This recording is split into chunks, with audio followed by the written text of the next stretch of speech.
Pada hari ini, kita akan belajar tentang kata ganti nama diri. Kata ganti nama diri terbahagi kepada 3, iaitu kata ganti nama diri pertama, kata ganti nama diri kedua dan kata ganti nama diri ketiga. Selain itu, terdapat juga kata ganti nama singkat. Kata ganti nama diri pertama digunakan untuk menggantikan orang yang bercakap. Selain itu, kata ganti nama juga terbahagi kepada 2, iaitu jamak dan tunggal. Pertama, aku, tunggal, digunakan apabila bercakap dengan sahabat rapat. Kedua, saya, tunggal, digunakan dalam situasi rasmi. Ketiga, hamba, tunggal, digunakan pada diri sendiri pada zaman dahulu. Keempat, patih, tunggal, digunakan oleh rakyat apabila bercakap dengan raja. Kelima, kereta, tunggal, digunakan oleh raja apabila bertitah kepada rakyat. Keenam, kami, digunakan oleh orang yang berkata kepada orang kedua. Ketujuh, kita, jamak, digunakan kepada diri sendiri dan orang kedua. Kata ganti nama kedua pula digunakan untuk merujuk orang yang bercakap dengan kita. Digunakan semasa berbual dengan orang. Pertama, anda, tunggal, digunakan orang kedua yang tidak berhadapan dengan kita. Kedua, awak, tunggal, digunakan untuk diri orang kedua yang rapat hubungannya dengan kita. Ketiga, engkau, tunggal, digunakan untuk diri orang kedua yang rapat hubungannya dengan kita juga. Keempat, tuanku, tunggal, digunakan apabila bercakap dengan sultan dan raja. Kelima, kalian, jamak, digunakan untuk beberapa orang yang diajak bercakap. Kamu, tunggal dan jamak, digunakan untuk diri orang kedua yang rapat hubungannya dengan kita. Kata ganti diri ketiga adalah bagi merujuk kepada orang ketiga yang tidak berada di hadapan kita dalam perbualan. Pertama, baginda, tunggal, digunakan untuk raja dan sultan. Kedua, beliau, tunggal, digunakan untuk orang yang kita hormati. Ketiga, dia dan ia, tunggal, digunakan untuk orang umum seperti orang biasa dan rakan.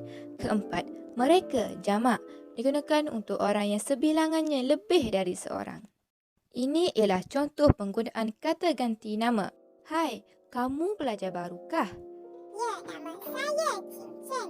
Nama saya Azura. Ini adik saya Azwan. Dia murid tahun 2. Saya mempunyai 3 orang adik, tetapi mereka belajar di Kuala Lumpur. Mari saya perkenalkan dengan rakan-rakan saya. Ini Devi, itu Ratna dan yang tinggi ini ialah Annie belajar dalam kelas yang sama. Hai, saya gembira dapat berkenalan dengan kamu. Sudahkah kamu berjumpa dengan guru besar? Sudah, dia seorang yang peramah dan baik hati. Berikut ialah formula yang boleh anda guna bagi mudah mengingati kata ganti nama. Kata ganti nama pertama, pergi ke kedai beli sabun apa Halimah? Pergi, patik. Ke, kami, kedai. Kita, beli. Kereta, sabun. Saya, apa, anda, Halimah. Mula bagi kata ganti nama kedua. Awak tak kenal ke air apple? Awak merujuk kepada awak. Tak, tuanku, kenal. Kalian, ke, kamu, air, anda, apple, engkau. Mula bagi kata ganti nama ketiga. Beli baja dah, Mak. Beli, beliau, raja, baginda. Dah, dia, mak, mereka. Ini pula ialah kata ganti nama singkat. Pertama, kau. Asal daripada kata engkau digunakan pada awal kata yang dirapatkan dengan kata yang menyertainya. Ganti nama singkat kedua ialah ku. Asal daripada perkataan aku digunakan pada awal atau akhir kata yang ditulis rapat. Kata ganti nama singkat yang ketiga, mu, berasal daripada kata kamu, digunakan pada akhir kata sahaja. Kata ganti nama singkat yang keempat, nya, berasal daripada kata ganti nama diri ketiga, dia, digunakan pada akhir kata sahaja. Sekarang, mari kita lihat kesalahan umum bagi kata ganti nama yang biasa dilakukan oleh pelajar. Pertama, ia tidak boleh digunakan untuk binatang atau benda. Ia hanyalah untuk manusia sahaja. Kedua, ia tidak boleh disambung dengan ianya.